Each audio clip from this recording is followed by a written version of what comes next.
vendo o povo de volta aí, né? Thaisa, a Larissa, né? Todo mundo aí, visitantes, sejam bem-vindos em nome do Senhor Jesus. Temos uma menininha lindona aqui na frente, né? É isso aí, Lourenço, Franciele, Cida, Diva. Vamos ficar em pé nesse momento para a gente orar. Vamos colocar diante do Senhor as nossas vidas em oração. Vamos pedir para que Deus mova neste lugar nessa noite, para que o Espírito Santo passeie no nosso meio, para que a palavra de Deus ela venha de encontro às necessidades que estão no nosso coração, mas que venham também de encontro aos propósitos que Deus tem estabelecido para as nossas vidas em Cristo Jesus. Pai querido, em nome de Jesus Cristo de Nazaré, o teu Filho amado, aquele que vive, aquele que reina, aquele que morreu, mas ressuscitou ao terceiro dia e está vivo, e reina com todo o poder e autoridade nos céus, na terra e debaixo da terra. Diz a tua palavra que diante do nome de Jesus, todo joelho se dobra, e toda língua confessa que Ele é o Senhor, para a glória do Deus Todo-Poderoso, para a glória de Deus Pai. E nós estamos aqui para isso, Pai, para render a Ti a glória que lhe é devida, para declarar que cada milímetro desse santuário pertence ao Senhor, cada espaço, ó Deus, cada metro desse santuário, ó Deus, tudo aqui pertence ao Senhor. Que a Tua glória venha encher o templo, que a Tua glória venha encher este lugar nessa noite. Toda ação contrária, toda ação, ó Deus, opositora a Ti e a Tua vontade neste lugar, seja repreendida, seja quebrada, seja destruída agora, em nome do Senhor Jesus. Que o poder do Teu Espírito Santo mova nas nossas vidas, mova neste lugar nessa noite, Pai. Em oração nós movemos agora a unção, o poder do Espírito Santo neste lugar, meu Pai. Que a presença do Senhor neste lugar, ó Deus, seja indiscutível. Que a presença do Senhor neste lugar seja, ó Deus, sentida, ó Deus, seja, Senhor Deus, ó Pai, ó Deus, percebida por todos que estão aqui e os que vão vir para cá ainda, em nome de Jesus. Andai a subia, andaramanaias, arcavia surque, andar covôcias, demando e derraçúbia, em nome de Jesus Cristo de Nazaré. Nós Te buscamos em oração, para declarar, ó Deus, a Tua vontade sobre as nossas, para declarar, ó Deus, o Teu poder sobre este lugar, para declarar, ó Deus, que o Senhor seja exaltado, que o Senhor seja engrandecido neste lugar, em nome de Jesus, Pai. Visita cada vida, visita cada coração aqui nesta noite, em nome de Jesus, Pai. Manifesta a Tua glória, manifesta a Tua presença no nosso meio, porque nós nos rendemos a Ti em oração, em adoração, ó Deus, colocando as nossas vidas diante do Senhor. Andai a surinicantarabανai, Deus de glória, em nome de Jesus Cristo de Nazaré, ó Deus, faça deste lugar um lugar de cura, faça deste lugar um lugar de libertação, faça deste lugar um lugar de milagres, faça deste lugar um lugar de bênção para aqueles que Te buscam aqui nesta noite, em nome de Jesus, Pai. Nós repreendemos e nós rejeitamos no nosso meio a incredulidade, o espírito de incredulidade, Pai, porque aonde há incredulidade o Senhor não age, mas aonde há fé, ali o Senhor se manifesta, ali o Senhor opera, porque diz a Tua palavra que aqueles que Te buscam precisam crer que o Senhor existe e que o Senhor é galardoador daqueles que Te buscam, que o Senhor é galardoador daqueles que creem em Ti, ó Deus, porque é impossível agradar a Deus sem fé, mas também é possível todas as coisas pela fé, porque tudo é possível àquele que crê, diz a Tua palavra. Nessa noite nós queremos romper, Pai, nós queremos romper as barreiras do impossível, nós queremos entrar, ó Deus, no campo do Senhor, que é o campo do impossível, que é o campo do sobrenatural. Nós não queremos ficar limitados, ó Deus, nas possibilidades humanas. Nós queremos romper, ó Deus, com o limite que há entre o possível e o impossível. Nós queremos tocar, ó Deus, queremos tocar na Tua glória, queremos entrar no Santo dos Santos, queremos, Senhor Deus, ó Pai, viver algo profundo contigo, ó Deus, andai a subir nessa noite, em nome de Jesus, aleluia. Oh, andarabassuricovas, demandai a surimican aramanai, dei que ova subianderécia. Deus de glória, em nome de Jesus, manifesta-te no meio da tua igreja, manifesta-te no meio do teu povo, Senhor, porque tu és um Deus sobrenatural, ó Deus, que age de forma sobrenatural e que faz coisas grandes, ocultas, ó Deus, serem conhecidas, ó Deus, na vida daqueles que te buscam. Por isso o Senhor diz: clama a mim, responder-te-ei, e lhe mostrarei coisas grandes, firmes, ocultas, que não sabes. Aleluia, em nome de Jesus, Pai, manifesta-te, opera, Senhor, glorifica o teu santo nome neste lugar, mostra a tua glória, ó Deus, aos que aqui se encontram, Senhor. Nós oramos a Ti, nós entregamos a Ti este culto, as nossas vidas, Pai, em nome do Senhor Jesus. Amém, amém, aleluia. Nesse momento eu quero que você se assente. Gabriel, daqui a pouco nós vamos louvar. Se ele quiser ficar aí tocando, tranquilo. Mas eu quero pensar com você aqui na abertura desse culto, nesse texto da palavra de Deus que está lá no Evangelho de João, no capítulo 5, que fala de um episódio bastante interessante na Bíblia. E o Senhor tem me levado a ministrar sobre determinados personagens da Bíblia que o Senhor teve um encontro restaurador, libertador, onde essas pessoas foram curadas, restauradas, libertas, impactadas pela glória e pelo poder de Deus. Então falamos já em sextas-feiras anteriores de vários personagens: a mulher cananeia, o cego de nascença, enfim, são pessoas assim que tiveram um encontro transformador com Jesus. A vida dessas pessoas nunca mais foi a mesma, porque Jesus entrou na vida delas, e aonde Jesus entra, Ele transforma. Aonde Jesus entra, Ele muda o ambiente e a vida da pessoa na qual Ele entrou, na vida da pessoa aonde Ele entrou para ficar como morador permanente. Quem tem Jesus aí como Senhor e Salvador? Aleluia. Então eu quero dizer para você: a presença do Deus vivo se faz real na tua vida, amém? E aqui nós temos um homem, um paralítico, que estava num tanque chamado Betesda, e nós vamos estar lendo aqui a história desse homem, aqui no Evangelho de João, capítulo 5.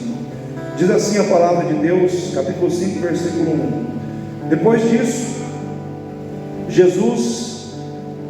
disso havia uma festa entre os judeus, e Jesus subiu a Jerusalém. Ora, em Jerusalém, à próxima porta das ovelhas, um tanque, chamado em hebreu Betesda, o qual tem 5 alpendres.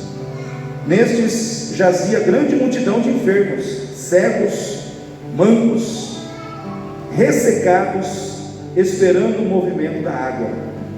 Porquanto um anjo descia em certo tempo ao tanque e agitava a água, e o primeiro que ali descia depois do movimento da água sarava de qualquer enfermidade que tivesse. E estava ali um homem que havia 38 anos se achava enfermo. E Jesus, vendo este homem deitado e sabendo que estava neste estado há muito tempo, disse-lhe: queres ficar são? E o enfermo respondeu-lhe: Senhor, não tem homem algum que quando a água é agitada me ponha no tanque, mas enquanto eu vou, desce outro antes de mim. E Jesus lhe disse: levanta-te, toma o teu leito e anda. E logo aquele homem ficou são, e tomou o seu leito e andava, e aquele dia era sábado. Amém, queridos? Aqui nós temos um momento bastante interessante, onde Jesus ele vem para Jerusalém. E é interessante que aparentemente Jesus vem para Jerusalém por causa de uma festa que estava acontecendo no templo, uma festa que estava sendo promovida pelos judeus. Mas ao invés de Jesus ir para o templo, ao invés de Jesus ir para a festa, Jesus resolve ir para o tanque de Betesda. E eu quero parar aqui e fazer uma pergunta para você. Você que está aqui nessa noite, se você tem duas opções para ir, um lugar é de festa, só vai ter gente boa, gente cantando, gente louvando, gente glorificando a Deus, porque era uma festa espiritual, era uma festa no templo, de celebração, de gratidão a Deus, de louvor a Deus. E o outro lugar era um lugar onde só tinha gente doente, onde só tinha gente ressecado, enfermo, cego, aleijado, Fazendo um estudo do tanque de Betesda, você vai encontrar ali a informação de que muitas pessoas estavam ali defecando naquele lugar, ou seja, o cheiro, né? O cheiro era horrível, porque era cheiro de fezes, né? Então, tudo isso estava acontecendo ali naquele ambiente. Se você fosse optar para ir para o lugar A, festa, celebração, ou para o lugar B, cego, aleijado, doente, paralisado, gente, vamos dizer assim, gente enfesada, né? Vamos dizer assim, gente suja, né? Mal cheirosa, porque estava numa situação difícil. Para onde você iria, né? Para onde você iria? Não vou nem perguntar, nem pedir para levantar a mão, mas talvez o nosso coração ele se sente muito mais tentado a ir para um lugar onde a gente não vai encontrar as situações desagradáveis. Porém, Jesus, ele deixou a festa para ir ao encontro dos necessitados, para ir ao encontro dos doentes, para ir ao encontro daqueles que estavam clamando por um socorro, por uma ajuda, clamando por um milagre, né? E aqui, irmãos, eu quero convidar você a entender comigo uma situação. O templo representava um lugar de culto, de adoração e de celebração a Deus. O tanque de Betesda também era um lugar considerado espiritual, porque ali havia a crença de que um anjo descia, e quando ele descia nas águas, ele fazia um movimento, e quem entrasse nas águas seria curado. Ou seja, o templo judaico, aonde se cultuava a Deus, era um lugar espiritual. O lugar chamado tanque de Betesda também era visto como um lugar espiritual. Porém, ambos tinham funções diferentes, né? Principalmente nesse dia. Um tinha a função de celebração, de adoração. O outro tinha a função de colocar esperança, de cura, de libertação, de receber o milagre de Deus naquele lugar. E eu quero convidar você a entender que a igreja, agora eu trago tudo isso para nós, igreja.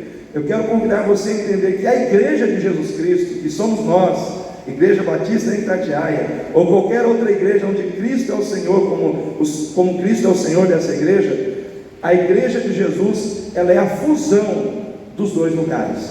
Ela é o lugar onde você vai para celebrar a Deus, para dar a Deus a gratidão, o louvor, a adoração que lhe é devida, porque você se sente abençoado por Ele, e ali você vai para ouvir a palavra dEle. Então a igreja é este lugar de celebração, é este lugar de culto, é este lugar de adoração, mas a igreja também é o lugar onde as pessoas precisam encontrar a cura, o milagre, a restauração e a libertação de Deus para os seus problemas. A igreja ela tem que ser celebração e festa, mas ela também tem que ser tanque de Betesda, ela também tem que ser lugar de cura, ela também tem que ser lugar de libertação, ela tem que ser também o lugar onde o milagre de Deus acontece. E eu penso assim, irmãos, que muitas vezes Jesus, Ele é aquele que muitas vezes deixa de caminhar em direção à festa, à celebração, né, ao louvor, à adoração, que muitas vezes será dado a Deus. Não que isso não seja importante, mas muitas vezes ele deixa de ir nessa direção para caminhar em direção à necessidade, à dor, ao sofrimento das pessoas que ele quer curar, sarar e libertar. Eu quero dizer para você nessa noite, eu e você temos um Jesus que olha com muita atenção para os nossos problemas. Eu e você temos um Jesus que ele abre mão de muitas outras coisas para cuidar das dores, dos sofrimentos, das necessidades que nós carregamos. E eu quero dizer mais, esse Jesus que olhou com atenção para aquele tanque, e em meio àquela multidão que ali estava, olhou com muita atenção para aquele paralítico, ele também está aqui olhando com atenção para a sua vida, porque ele sabia o que aquele homem estava passando. Diz a palavra que ele sabia o quanto aquele homem estava sofrendo e quanto tempo ele estava sofrendo. Ou seja, ele sabe tudo de cada um de nós. Aquilo que você acha que ninguém sabe, Jesus sabe. Ele sabe tudo da sua vida. Ele sabe se você está feliz, ele sabe se você está triste, ele sabe se você está com esperança no coração, ele sabe se você está desesperançado, ele sabe se você está, vamos dizer assim, feliz com as pessoas ou triste com as pessoas. Ele sabe de todas essas coisas. E eu quero dizer para você nessa noite que a igreja é um lugar de adoração, é um lugar de cura e é um lugar de libertação. E porque a igreja é um lugar de cura, é um lugar de libertação, é um lugar de adoração, nós podemos ter esperança de que Deus vai agir, porque existe graça e misericórdia na igreja de Deus. Amém, queridos? Existe graça e misericórdia na igreja. A igreja é o lugar onde a manifestação da graça e da misericórdia de Deus acontece. Sabe o que significa Betesda? Betesda significa casa de misericórdia.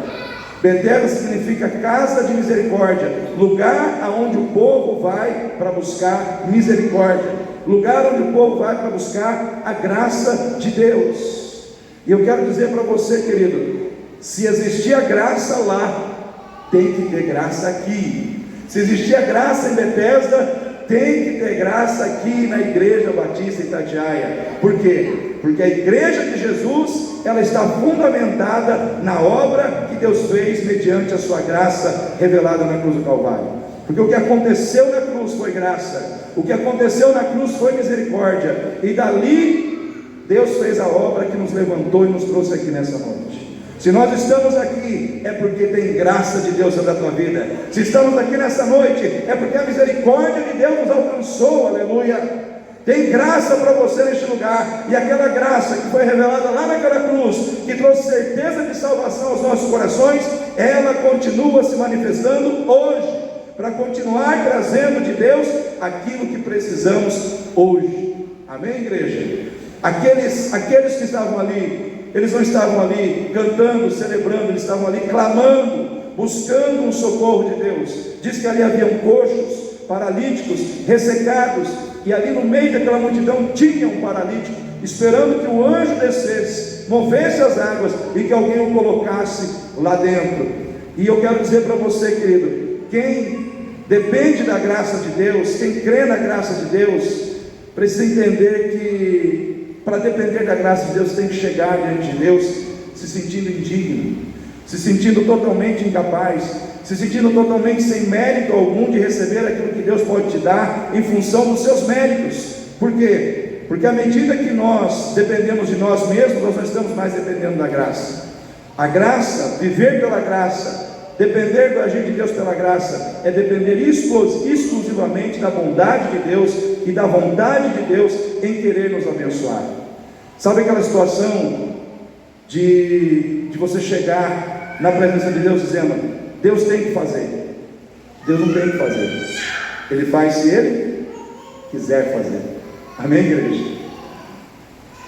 Tudo começa pela maneira como nós chegamos diante de Deus.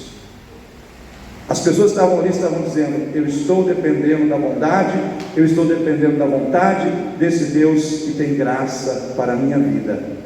Tudo começa aí. Irmãos, nós não podemos chegar colocando a faca na garganta de Deus, dizendo: Senhor tem que fazer, Deus tem que fazer. Eu já ouvi crente dizer assim: não, mas Deus falou na palavra que Ele tem que fazer, Ele tem que fazer. Eu não vejo na Bíblia, irmãos, que nós podemos chegar e exigir nada de Deus. Deus, Ele faz porque Ele tem graça. Deus, Ele faz porque Ele é misericordioso. Quando o apóstolo Paulo, sendo o apóstolo Paulo, um homem através de quem Deus curou muitas pessoas, ele adquiriu um espinho na carne. Ele chegou diante do Senhor e orou 3 vezes, e o Senhor disse para ele: Paulo, a minha graça te basta. A minha graça te basta, porque o meu poder se aperfeiçoa na fraqueza.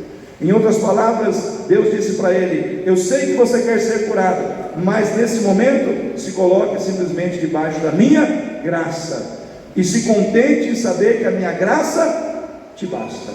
Eu quero dizer para você nessa noite: a graça de Deus basta a todos nós aqui, amém? A graça de Deus basta a todos nós.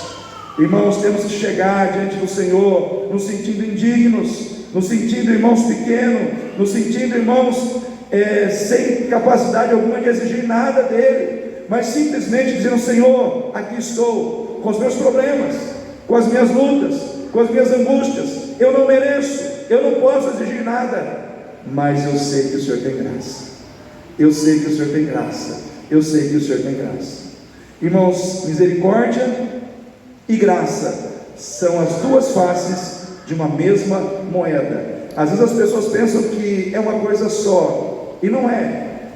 É diferente, mas ao mesmo tempo te proporciona situações similares, mas são diferentes. Por exemplo, a misericórdia é o ato de Deus deixar de dar a você toda a condenação, de dar a você a recompensa por todos os atos ruins que você praticou. É o ato de Deus não te dar toda a condenação, de não te dar toda a recompensa ruim em relação aos atos ruins que você praticou. Isso é misericórdia. Se Deus simplesmente dissesse: olha, Kleber, você merece ir para o inferno, mas por misericórdia eu vou cancelar sua ida para lá. Ele cancelou, ok, mas a graça vem e faz algo maior ainda. Enquanto a misericórdia cancela as situações ruins que nós trouxemos para a nossa vida pelos nossos pecados, a graça vem e diz: além disso, eu vou te dar tudo de bom que você não merece receber. Então um cancela e o outro te dá a conquista. Então a graça de Deus te dá a conquista das coisas que você não merece, mas Deus te dá porque Ele te ama. E eu quero dizer para você nessa noite, querido, eu e você temos que chegar diante do Senhor com o coração quebrantado, contrito, reconhecendo que não merecemos nada, mas crendo que nós podemos ser abençoados, porque Deus nos ama e Ele tem graça e misericórdia sobre as nossas vidas. Por isso eu quero dizer para você nessa noite, que nessa noite você pode ser curado pela graça e pela misericórdia de Deus. Nessa noite você pode ser liberto pela graça e pela misericórdia de Deus. Nessa noite você pode receber um milagre pela graça e pela misericórdia de Deus.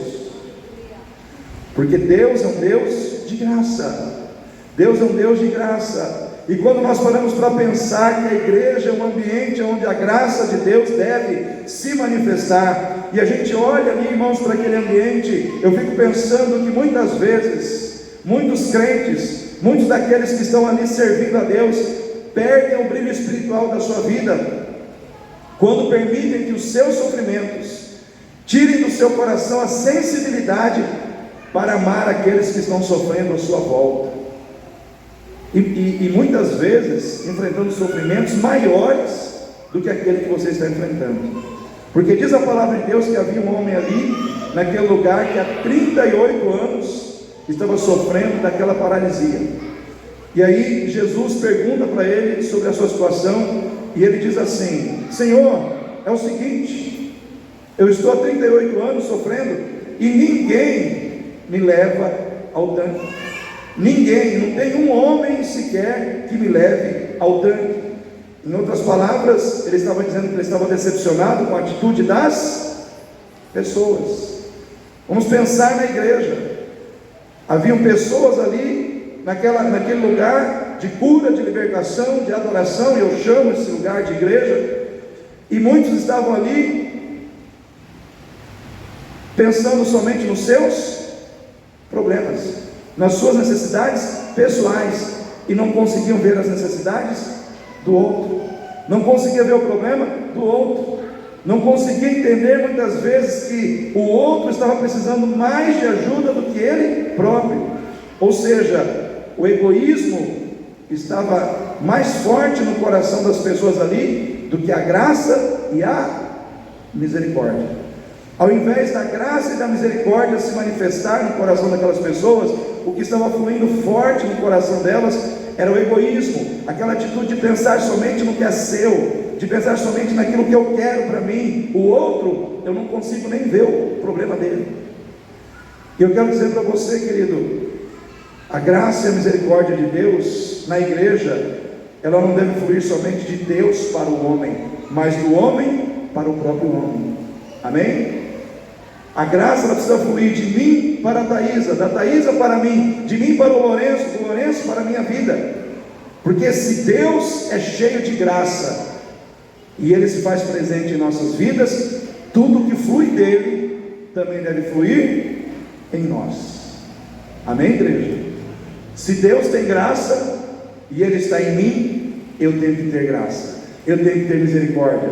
O problema muitas vezes quando nós olhamos para esse texto, é que muitos estavam perdendo o brilho da sua vida espiritual, porque o egoísmo estava mais forte que a generosidade, estava mais forte do que a disposição de servir o outro, de ver a necessidade do outro, de cuidar do outro, que estava mais necessitado, ou que tinha um problema maior do que o seu próprio problema. E eu penso, fazendo uma análise desse texto aqui, que muitas vezes na igreja existe alguém que está reclamando porque olha e o seu sapato está velho.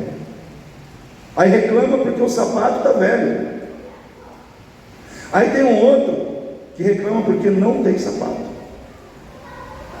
E tem um outro que reclama porque não tem pé para colocar o sapato. Aí eu pergunto para você, quem está sofrendo mais? Quem tem o sapato velho, quem não tem sapato, ou quem não tem pé para colocar o sapato? Muitas vezes nós somos aquele que tem o sapato velho, que ficamos olhando só para o sapato velho que a gente não tem, mas não está vendo o outro que está sem sapato, e não está vendo o outro que nem tem pé para colocar sapato, porque nós temos, irmãos, nós como crentes, nós corremos um grande perigo, um grande risco, uma tentação muito grande, que é aquela situação de olhar para o nosso problema e achar que ele é maior do que o problema dos outros. E muitas vezes o nosso problema é desse tamanho, aí tem um outro que tem um problema assim, e tem outro que tem um problema assim, só que a gente não está vendo, porque nós estamos preocupados demais com os nossos problemas. Eu quero dizer para você, querido, o Senhor, Ele quer falar comigo, com você nessa noite, que na casa de misericórdia e graça, nós podemos ser usados apesar dos nossos problemas, ainda passando por problemas, ainda passando por situações difíceis, Deus quer usar você. Amém? Não deixe o inimigo te enganar com aquela ideia de que, eu estou enfrentando um problema, eu não posso servir, eu estou enfrentando um problema, eu não posso ajudar o fulano, eu não posso ajudar o ciclano. Por quê? Porque eu estou enfrentando um problema. Deus te levantou para vencer problemas em nome de Jesus. Você não foi levantado para ser parado por um problema. Você não foi levantado ou levantada para ser imobilizado ou imobilizada por um problema. Apesar dos seus problemas, você pode avançar. Apesar dos seus problemas, você pode ir adiante, porque Deus é contigo. Quando você olha para a história de Jó, um homem que sofreu, que perdeu dinheiro, riqueza, que perdeu todos os bens, perdeu seus filhos, depois perdeu sua saúde, e aí entrou numa saga longa, em que ele ficou ali sofrendo diante de Deus, recebendo amigos que na realidade só serviram para molestar ele, porque foram ali para julgá-lo, né? Porque quando a gente está sofrendo, passando por situações que a gente não entende, é fácil você achar alguém para apontar o dedo e dizer: você pecou, você está sofrendo porque você fez por merecer. E Jó falava: eu não fiz nada, né? Mas os amigos apontavam, afirmavam e batiam o pé que ele tinha feito. E o que aconteceu? Lá na frente, Deus falou para os amigos de Jó o seguinte: Jó é mais justo que vocês, e eu só vou agir na vida de vocês depois que ele orar por vocês. E aí diz assim: Deus mudou o cativeiro de Jó quando ele orava pelos seus amigos. Tem muito cativeiro aqui que Deus quer mudar, amém, irmãos? Tem muito cativeiro aqui que Deus vai quebrar. Tem muito cativeiro aqui que Deus vai colocar no chão, a partir do momento que você começar a orar por quem te julgou. A partir do momento que você começar a orar e profetizar bênção por aqueles que te molestaram, a partir do momento que você começar a orar e tratar com amor e com perdão aqueles que no seu caminho muitas vezes trouxeram situações desagradáveis ao teu coração, os seus problemas não vão impedir você de servir a Deus. E eu penso assim, que quem serve a Deus sofrendo, Deus age na vida dessa pessoa, liberando algo que vai acabar com o seu sofrimento. Quem quer que o seu sofrimento chegue ao fim aí? Então eu quero dizer para você: libere graça para receber mais graça. Amém? Libere graça porque o depósito da graça é inesgotável. Quando sai graça de você, Deus fala: saiu, eu vou encher. Saiu graça dali, eu vou encher. Aí Ele vai te enchendo de graça. E com a graça que Ele manda para te encher, vem a cura. Com a graça que Ele manda para te encher, vem a libertação. Com a graça que Ele manda sobre a tua vida para te encher, vem o milagre que você precisa. Betesda é um lugar de graça, é um lugar de misericórdia, mas que muitos não estavam ali vivenciando isso. Por quê? Porque o egoísmo estava agindo forte.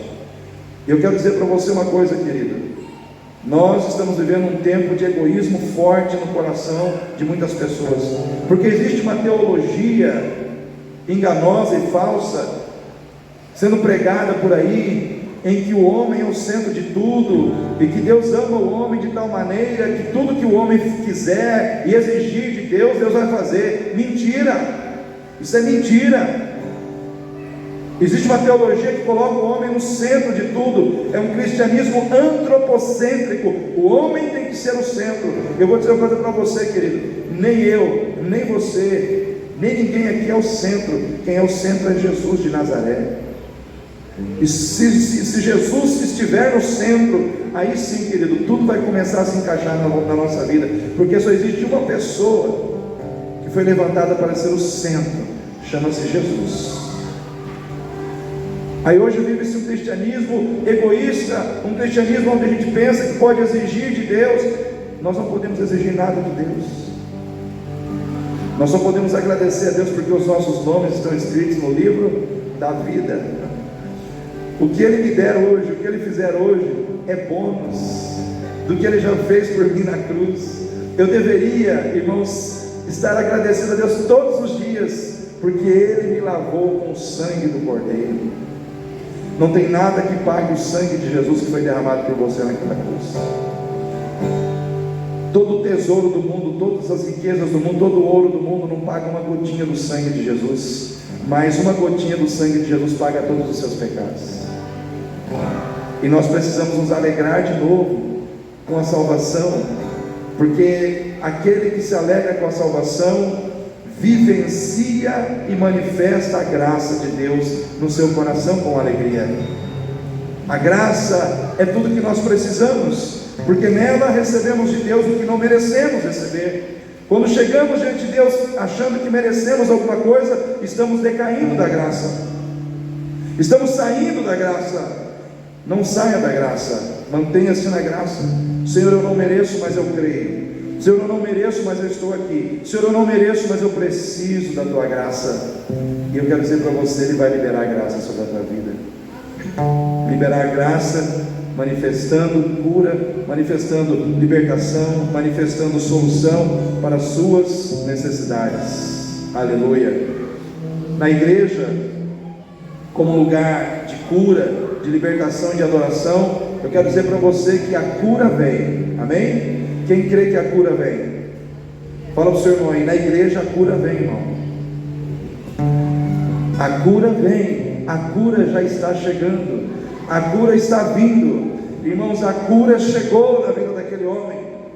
Por quê? Porque Jesus é o Senhor da cura, e aonde Ele chega, tudo que precisa chegar, chega com Ele. Quando Jesus estava ali nas bodas de Caná da Galileia, chegou um momento que acabou lá a bebida, o vinho, só que Jesus estava lá. E quando Ele estava lá, a providência de Deus estava lá também. O que acabou, Deus trouxe de volta. Aquilo que tinha acabado, o Senhor fez nascer de novo, o Senhor restaurou de novo, o Senhor refez de novo. Por quê? Porque onde Jesus entra, a bênção de Deus entra com Ele. Jesus entrou no tanque de Betesda, a cura já estava ali com Ele. Jesus, Ele entrou na sua vida para trazer do céu as bênçãos que estão com Ele. E é muito forte aquele texto de Efésios, capítulo 1, se não me falha a memória, o versículo 3, que diz que Deus nos abençoou com toda sorte de bênçãos nas regiões celestiais em Cristo Jesus. Amém? Ele nos abençoou com todas as sortes de bênçãos. Isso quer dizer que todas as bênçãos que você precisa em Cristo já foram liberadas sobre a sua vida. Em Cristo já está com você. A bênção, ela chega. A bênção chega, a bênção chegou ali para aquele paralítico há 38 anos, esperando a bênção, e a cura chegou para ele. Para quem que a cura chega? A cura chega para aqueles que não desistem de buscar a Deus, porque se decepcionaram com pessoas, que não desistem de buscar a Deus e a comunhão com a igreja, porque se decepcionaram com circunstâncias, com pessoas, mas se mantém firme no propósito da busca pelo Senhor. Eu vejo muita gente hoje se afastando da igreja. Eu me decepcionei, eu me frustrei com fulano, eu me frustrei com ciclano, eu me decepcionei com a igreja, eu me decepcionei com o pastor. Quantos já ouviram esse discurso aí, irmãos? O seu desafio é vencer essa tentação de desistir, porque pessoas te decepcionam, porque você não recebeu o apoio que você gostaria de ter recebido para alcançar o objetivo que você precisava alcançar. E eu vou dizer uma coisa para você, querido: nem sempre as pessoas vão te apoiar, nem sempre as pessoas vão te aplaudir, ou vão te carregar no colo, ou vão te bajular, ou vão te dar uma palavra positiva, ou vão estender a mão para você. Ninguém ajudou aquele paralítico. Ele disse que há 38 anos estava esperando. Ele disse: ninguém me ajudou, ninguém. Mas ele não desistiu, porque ninguém o ajudou. Ele não desistiu porque ninguém estendeu a mão para ele. Ele não desistiu porque ninguém o apoiou naquela situação que ele estava vivendo ali.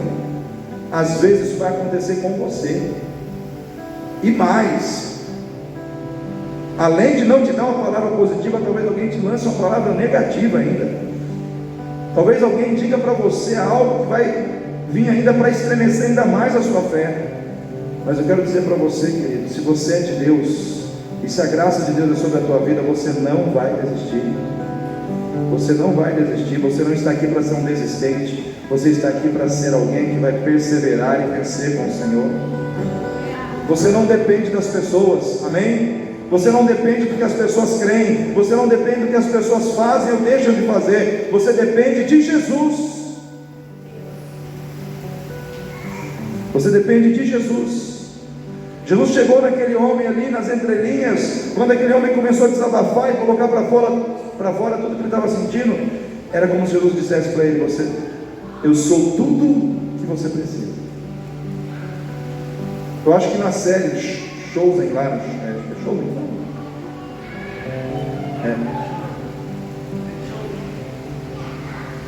nessa parte aí, Jesus chega para o paralítico e ali na série diz: eu sou tudo que você precisa. Sou tudo que você precisa. Não está aqui na Bíblia, mas está na série, né? Estou usando só o exemplo. Nas entrelinhas, Jesus estava dizendo isso aqui. Não está explícito na Bíblia, mas quando Jesus chegou naquele homem, porque aquele homem esperava que alguém levasse ele para o tanque, ele esperava um anjo, ele esperava tanta coisa, mas tudo que ele precisava era quem estava do lado dele: Jesus. Tudo que você precisa está em Jesus. E muitas vezes ele está do seu lado, mas você está olhando para outras situações. Eu preciso daquilo lá, eu preciso que aquela pessoa faça isso, eu preciso. Não, Jesus está dizendo: mas eu estou aqui. Eu estou aqui, filha. Eu sou tudo que você precisa. Olha para mim. Olha para mim. Para de olhar para as situações. Para de olhar para o erro das pessoas. Para de olhar para o anjo que não desce, que não vai descer. O anjo não vai descer, mas eu já desci, estou do seu lado. Estou contigo.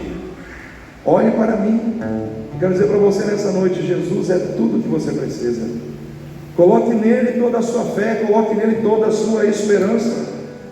A cura vem para aqueles que passam por decepções com pessoas, mas não desistem de continuar crendo em Deus, dependendo de Deus, esperando em Deus.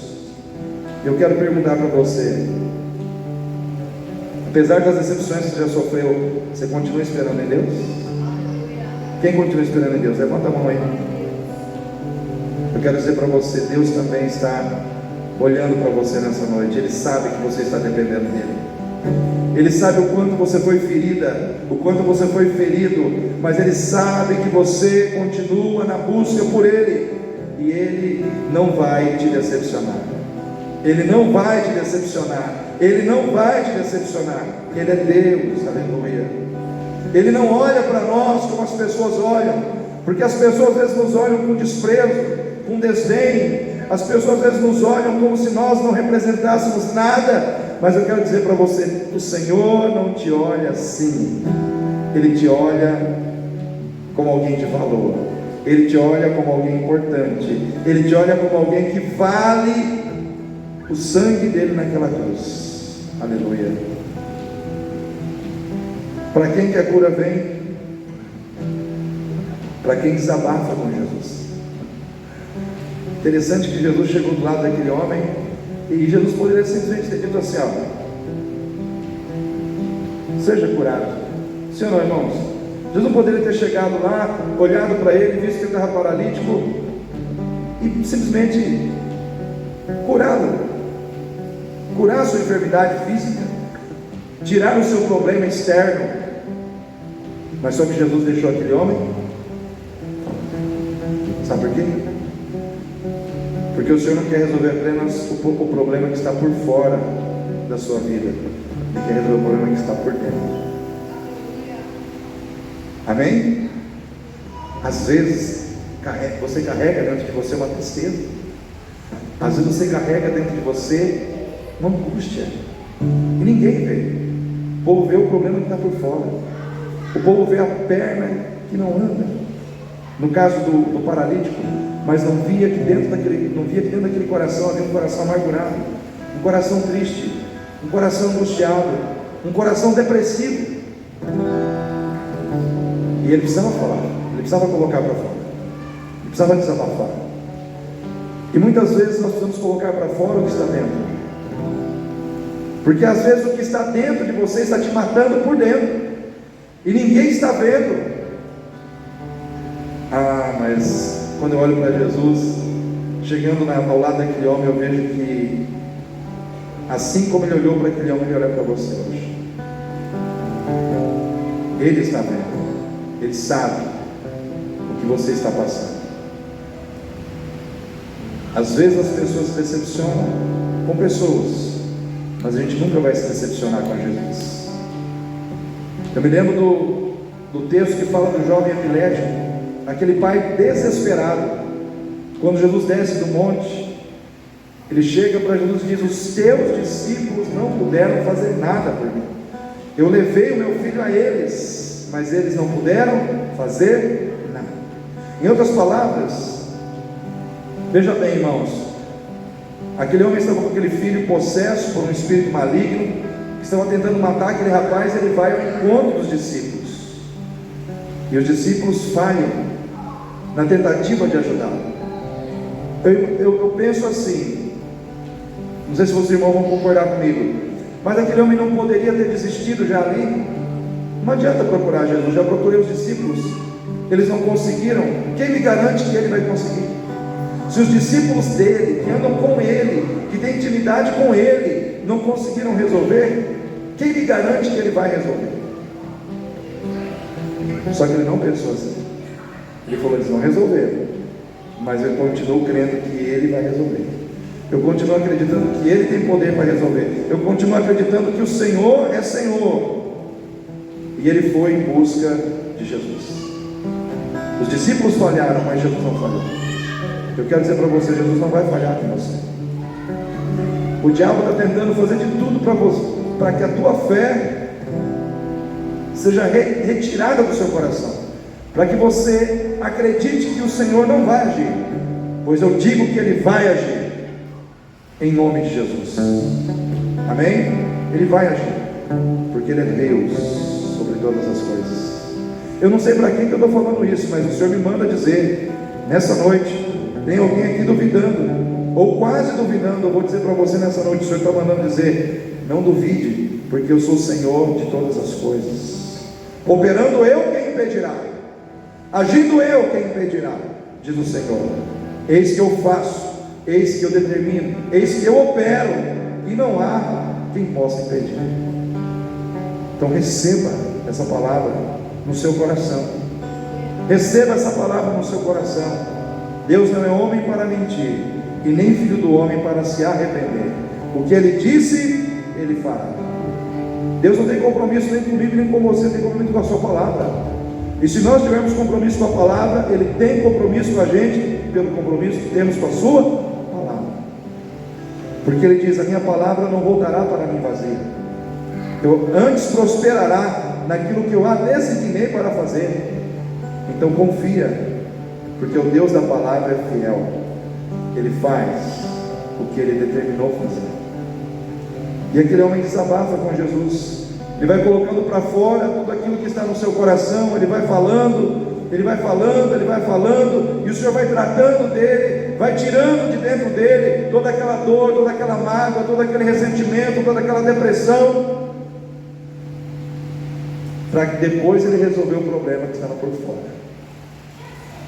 Às vezes você fala assim: está demorando, pastor, eu estou com esse problema, eu estou com essa enfermidade no meu corpo, que Deus não cura. Ele está trabalhando dentro de você ainda. Tem coisas que você ainda não se abriu para Ele, tem coisas que você ainda está retendo no seu coração, tem coisas que você ainda não colocou diante do Senhor. Ele está tratando primeiro, aonde, irmãos? Aonde, irmãos? Por dentro. Por dentro. Se você permitir que Deus te trate por dentro, Ele vai fazer o que precisa fazer por fora. Amém? Permita que Deus resolva primeiro o que está dentro, para que depois Ele possa resolver o que está fora. Para quem que a cura vem? A cura vem para aqueles que preferem olhar para Jesus, ao invés de continuar olhando para o erro dos outros. Você tem duas opções aqui dentro da igreja: ou você olha para Jesus e se mantém firme nele, ou você fica olhando para quem está errando e começa a errar também. Sabe o que acontece para quem fica olhando demais para quem está errando? Acaba errando. Quem olha demais para quem erra, acaba errando junto, acaba falhando junto. Ah, mas o fulano não faz, deixa ele. Ah, mas o ciclano é assim, deixa o ciclano. Faz você, olha para Jesus, não se importa com os outros. Cada um dará conta de si a Deus. Então não queira dar conta dos outros para Deus, dê conta de você. Preocupe-se com a sua vida, preocupe-se com aquilo que Deus espera que você faça. O restante Deus vai cuidar, é Ele que vai cuidar, é Ele que vai agir. Amém, igreja? Em último lugar, a igreja, como lugar de adoração, de cura e de libertação, é o lugar onde Jesus se faz presente, apesar dos nossos erros. Amém? Tinha erro lá naquele lugar? Tinha egoísmo? Tinha falta de amor? Tinha insensibilidade? Tinha indiferença? Tinha tudo isso. Mas Jesus estava lá. Jesus está aqui. Às vezes eu e você erramos. Eu erro, você erra, nós erramos. O verbo errar, né? Eu erro, tu erras, ele erra, nós erramos. Vós errais, eles erram. Né? Conjuguei todo o verbo aqui, né? Mas apesar de tudo isso, Jesus continua presente. Sabe por quê? Porque maior é o amor dele para atrair ele ao nosso encontro do que os nossos erros para afastar ele de nós. Em outras palavras, por piores que sejam os nossos erros, por mais descabidos que eles sejam, por mais desagradáveis que eles sejam, o amor de Deus por nós é maior. O amor de Deus pela tua vida é maior. Às vezes nós erramos, às vezes nós falhamos, mas o Senhor continua presente. Ele estava ali, Ele estava lá, Ele está aqui para curar, para restaurar os esquecidos, aqueles que se sentiam esquecidos, aqueles que se sentiam abandonados, aqueles que se sentiam desprezados. Eu não sei como é que você está se sentindo hoje, mas eu quero dizer para você que o Senhor que cuida dos esquecidos, Ele está aqui para cuidar de você. A sua causa não está esquecida. Talvez você fale assim: mas pastor, eu estou esperando há 2 anos, há 3 anos, há 5 anos. Aquele homem esperou 38 anos. Diz que ele estava há 38 anos esperando o mover de Deus na sua vida. E o mover de Deus veio, o agir de Deus veio. Então, talvez você não esteja esperando há 38 anos, mas você está achando que está demorando demais, né? Creia que a misericórdia de Deus está sobre a tua vida, a graça de Deus está sobre a sua vida, e na hora certa o Senhor vai dizer: chegou a sua hora, é agora. Eu estou aqui para mudar a sua história, eu estou aqui para fazer com que as situações da sua vida sejam resolvidas. E isso chegou para aquele homem. Jesus chegou na vida dele. E diz a palavra de Deus, irmãos, se você continuar lendo o texto, que aquele homem, ele pega a cama dele, vai embora. E sabe para onde que ele vai? Para o templo. Nós não falamos no início do templo, lugar de celebração, de festa. Ele saiu do lugar do sofrimento, ele saiu do lugar da tristeza, ele saiu do lugar da amargura e foi para o lugar de festa. Sabe o que Deus manda dizer para você nessa noite? Que a sua história não vai terminar no tanque, vai terminar no lugar de festa. Deus vai trocar a amargura pela festa. Deus vai trocar o sofrimento pela festa. Deus vai trocar a doença, a angústia pelo lugar de festa. A sua história terminará com festa e não com sofrimento. Quem recebe essa palavra? Fique em pé nesse momento.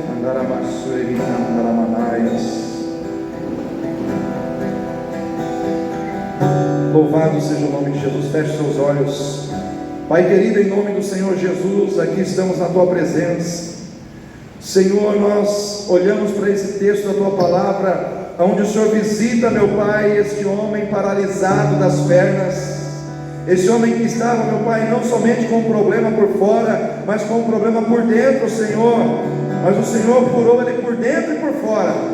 O Senhor restaurou ele por dentro e por fora. Ele precisava desabafar, ele precisava colocar para fora aquilo que estava dentro dele. Muitas vezes nós precisamos desabafar com o Senhor. Muitas vezes nós precisamos fazer que nem aquele homem, dizer: Senhor, eu estou triste com essa pessoa, estou chateado com essa situação, Senhor. Meu coração está amargurado por causa dessa questão que não se resolve. Meu coração está triste por causa da atitude dessa pessoa. Fiquei triste com o fulano, fiquei triste com o ciclano, mas eu estou desabafando com o Senhor. Muitas vezes precisamos ser sinceros com Deus e dizer: Senhor, eu estou colocando nas Tuas mãos todas essas situações agora, porque o Senhor, Ele pode não concordar com a sua revolta, com a sua angústia, com a sua tristeza, mas Ele te ouve, Ele te ouve, Ele contempla você, Ele espera você terminar de falar, e quando você termina, Ele diz: agora chegou a minha hora de fazer o que precisa ser feito. Oh, Andaramassuias, Deus de glória, nesta noite, visita, Senhor, cada coração, visita, Senhor Deus, oh Pai, cada uma dessas vidas que aqui está, aleluia. Manifesta-te, Senhor, sobre este povo que te busca com um coração sincero. Ó Deus, toma nas Suas mãos, Senhor, ó Deus, estas vidas, e age com poder.